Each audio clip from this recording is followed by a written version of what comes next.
Confession 6. But how did you speak? Did you speak as you did when your voice was heard in the cloud saying, "This is my beloved Son"? At that time your voice sounded and then ceased. It was speech with a beginning and an end. Each syllable could be heard and then died away, the second following after the first and the third after the second, and so on in sequence until the last syllable followed all the rest and then gave place to silence. From this it is abundantly clear that your speech was expressed through the motion of some created thing, because it was motion subject to the laws of time, although it served your eternal will. These words, which you had caused to sound in time, were reported by the bodily ear of the hearer to the mind, which has intelligence and inward hearing responsive to your eternal word.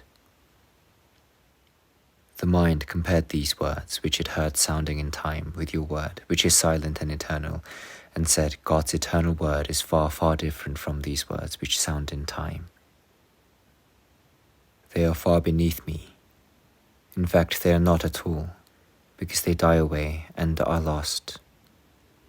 But the word of my God is above me and endures forever. If therefore, in order that heaven and earth should come into being, you spoke in words which sounded and then died away, and if this was the way in which you created heaven and earth, then there must have been some material thing created before heaven and earth, something which by its motion in time could lend itself as a mouthpiece through which those words could be spoken in time. But there was no material thing before heaven and earth.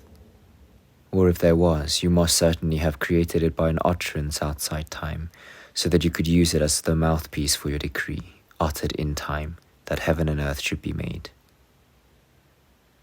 For whatever you might have used to produce the voice by which the decree was uttered, it would not have existed at all unless it had been made by you.